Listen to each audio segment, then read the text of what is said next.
We are happy to have Tom Burt here today. He leads Microsoft's CST, the Customer Security and Trust team, and he works for the company in digital safety.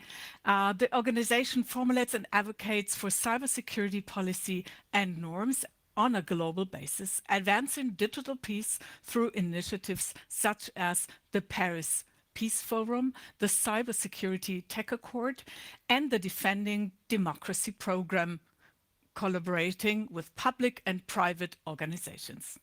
Tom Burt will now give us his inside view. Go ahead, Tom.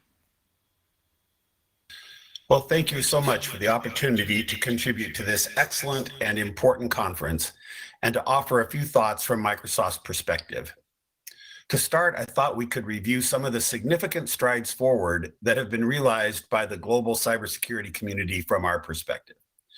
First, over 2 years ago, the Paris Call for Trust and Security in Cyberspace united governments, industry, civil society, and academia on 9 principles of stability in cyberspace. Microsoft was one of the initiative's early supporters, and the Paris Call has grown to include over 1,000 signatories, 79 of which are governments. Many of those signatories organized themselves into communities of interest, which have been working together to further the principles of the Paris Call. In one such community that was focused on election security, Microsoft, the Alliance for Securing Democracy, and the Government of Canada collaborated together and consulted experts from around the world, leading to a compendium of recommendations on election security that was published just last week. And in November 2020, on the anniversary of the Paris Call, the French government announced the creation of 6 additional working groups, leveraging the Paris Call community to advance international norms and create and cooperate on concrete initiatives that build on the call's principles and improve overall cybersecurity posture.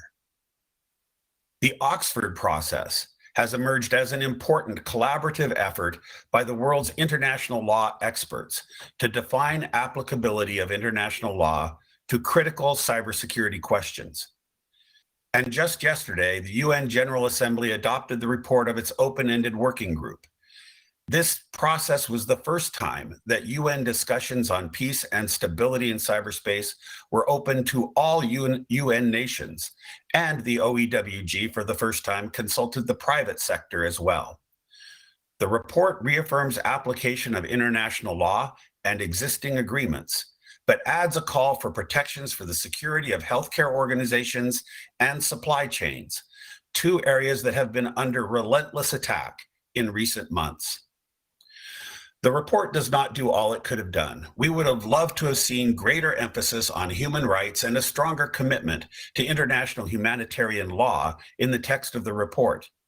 But nevertheless, the report's adoption sends a strong signal that consensus at the international level is possible, even on issues that lie at the heart of future geopolitical competition. We hope that this signal will be repeated in other UN discussions on cybersecurity in the coming weeks and months. But despite all this progress, the global digital ecosystem remains subject to daily attacks by nation-state actors and cybercriminals. And those attacks are increasing in frequency, in sophistication, and in impact. I thought I'd spend a few minutes discussing 2 of the more notorious recent attacks that I believe provide some important lessons for us all to consider and for the conference to consider how we can work to advance the issues of cyber peace and cybersecurity. The first attack that I'd like to address was the SolarWinds attack. It started in about March of 2020 and was not discovered until late November of 2020. This was an attack that has been attributed to the Russian SVR.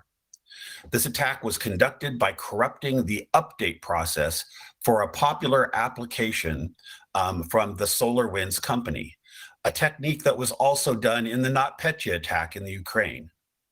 In this case, the application was a network monitoring and optimization application.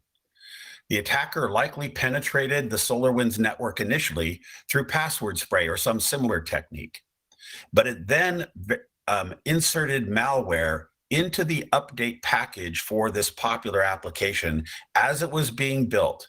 And that application, together with the malware, was then downloaded as an update by 18,000 of SolarWinds customers, which automatically opened backdoors to each of those 18,000 networks.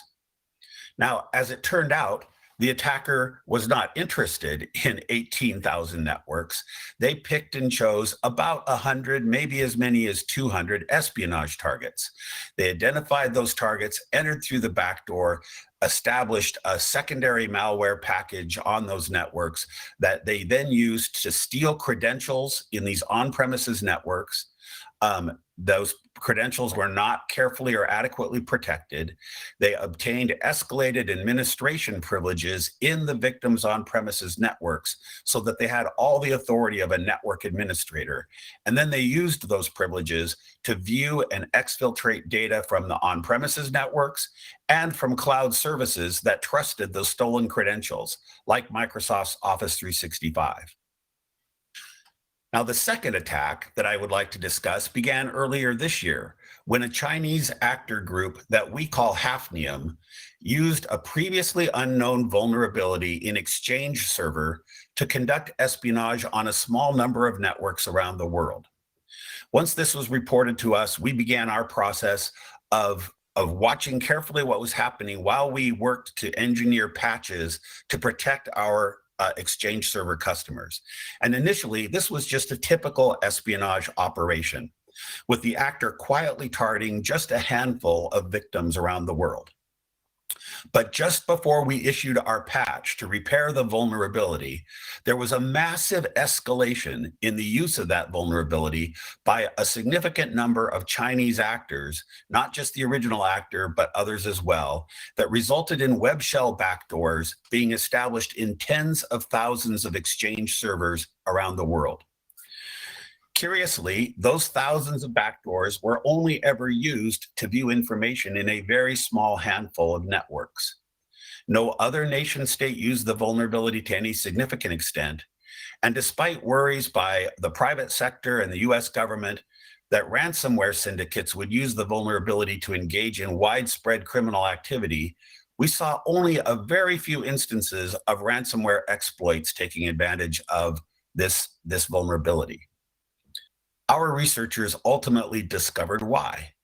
The vulnerability could only be exploited to gain access to an Exchange server if the attacker had the email address of the Exchange server administrator at each target.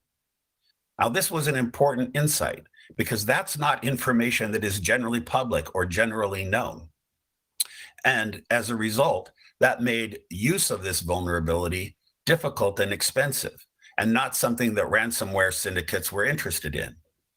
But the question that remains is, how did these Chinese actors take advantage of this vulnerability? There has been speculation that the attackers must have had access to an enormous database of information about enterprises and organizations and government offices around the world that included the email addresses of Exchange server administrators in order to mobilize such an escalated operation so quickly. So what are the key lessons that I think we can derive from these two attacks and that are important as we work to improve cybersecurity and advance digital peace? First, sophistication.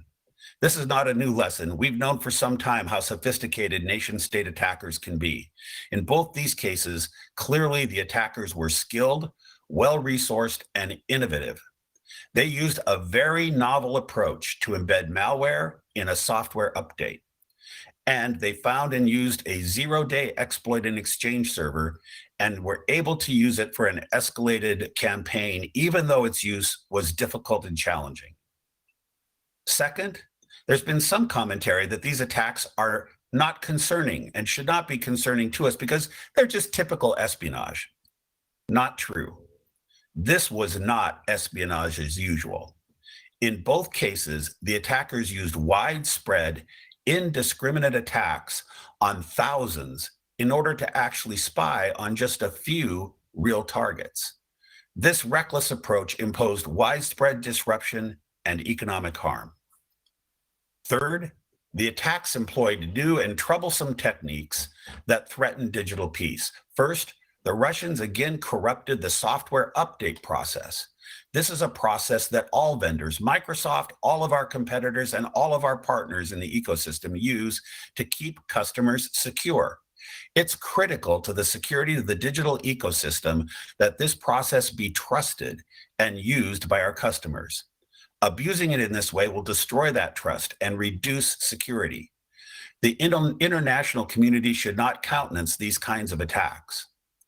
In the Hafnium attack, the Chinese apparently had access to and used massive data sets to target enterprises, governments, and organizations indiscriminately and without any apparent plan. Again, a new and challenging form. Finally, in both cases, and despite widespread consensus about the source of these attacks, we've heard unabashed denials of culpability by the governments that are responsible. These denials are coupled with demands for proof that the attackers know will not be forthcoming.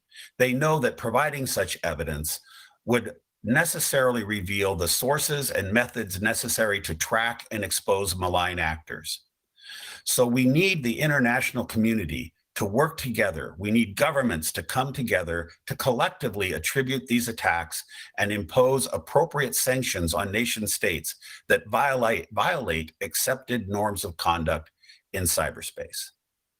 Thank you very much for the opportunity to talk to you about these important issues. And if there's time, I'd welcome questions. Thank you very much, Burt, for these scary insights. We are happy to have you here live. So now let's move on with our panel.